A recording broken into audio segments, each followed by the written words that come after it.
Hi, my name's Thete, and in this video I'm going to be doing World of Warcraft one, but really related to World of Warcraft in general, particularly the contrast between retail, as we know it now in Shadowlands, and classic, brought about by something a game designer said as he left Blizzard quite recently, Chris Kaleki. And he said a number of things in terms of the fact that it's almost like saying, look, it's a great game and it's still a great game and decisions are made, but there's something about World of Warcraft as it is now that I just think it's lost something. There's a lot of people will, you know, agree with that. Some people more forcefully than others. And there were a number of things he talked about that are absolutely spot on. But there was something that I felt he talked about very briefly in terms of, in the early days he was talking about the idea that the world was what World of Warcraft was about, whereas now it's much more about your character.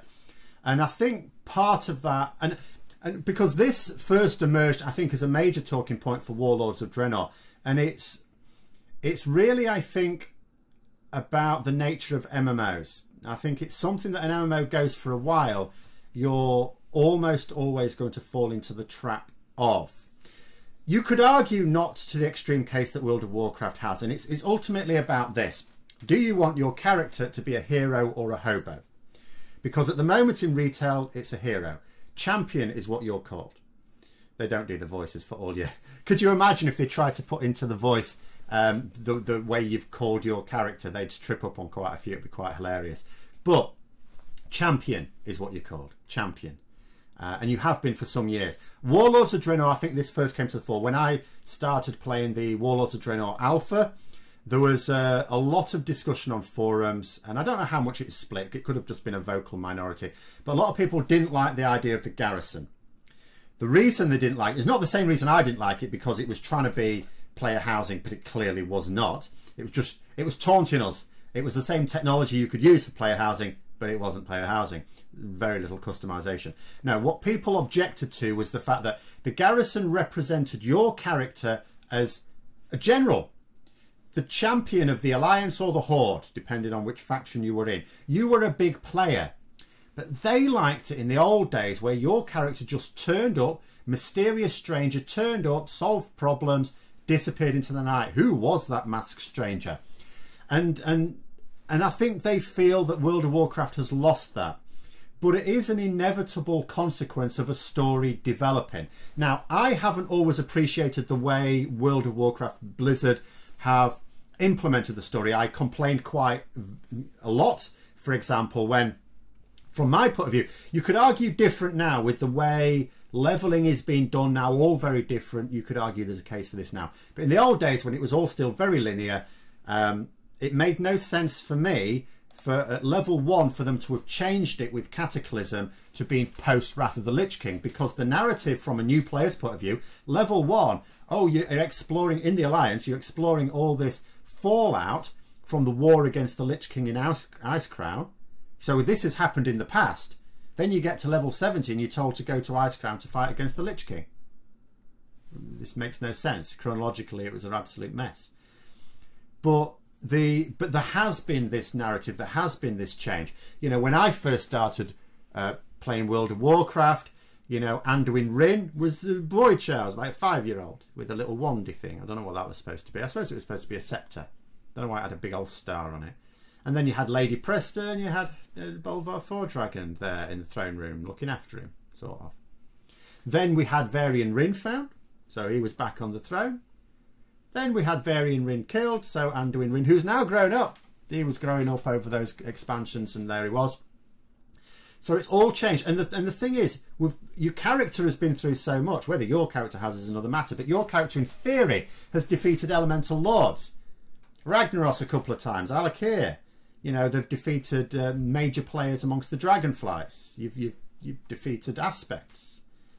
You know, you've now defeated the Legion. You've taken on a Titan. And it's, of course, people are going to notice who you are. It would be absolutely ridiculous if, given what your character is supposed to have done by now, they're not recognised in the Alliance or the Horde, or both, across Azeroth and other worlds as well. It would be absolutely ridiculous. In fact, I would judge harshly the leaders of both the Alliance and the Horde if they were mystified as to my identity at this point. Because I would worry for their intelligence services if they didn't know who I was. So inevitably you have to become this great champion. But that then I think upsets the people who are not used to that. And I think this comes from the fact that MMOs are very, very different. But the way a lot of people engage with them is in the same way that you would engage with a single player game. That is to say, in a single player game, there's any number of ones we'll have done fantasy and sci-fi based, where we start out as nothing, as peasant. Obviously a diamond in the rough because we've got all these skills all of a sudden. You know, you've played like Star Wars based games where you don't even start with a lightsaber, but at the end of it you're using force powers. And the thing is, what happens often in those single player games is when you get to the end of it, you are really powerful. You can become a king or a great champion, at least maybe even a god. But that's the end of the game. You've stopped then. It's ended. You know, one of my favourite games to keep coming back to, Baldur's Gate. I played through the Baldur's Gate, the old 1, 2 and 3. Not played the new one yet. And at the end of that third one, you get a choice. You could be mortal if you want, or you could just take the sensible decision and become a god. You know, you can become the god of murder. But then the game ends. It's over. It's done. And I think people come to MMOs in the same vein and are disappointed because of that. Because, you know, your character grows with it. The game doesn't end. It keeps going. There's another expansion, and it's the same character. You playing the same character. It's not a different version of the game. It's not like World of Warcraft 2 and you've now got a new character. It's another expansion that extends that game. You're playing the same character. That same character has become more powerful, more well known, has developed more renown.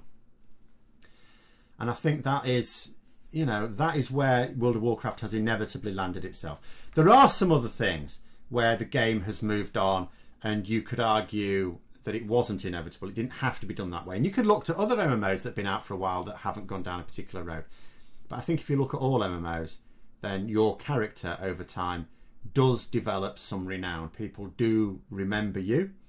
It's not necessarily as in your face as World of Warcraft, but then it could also be argued that other MMOs don't have the same breadth as World of Warcraft.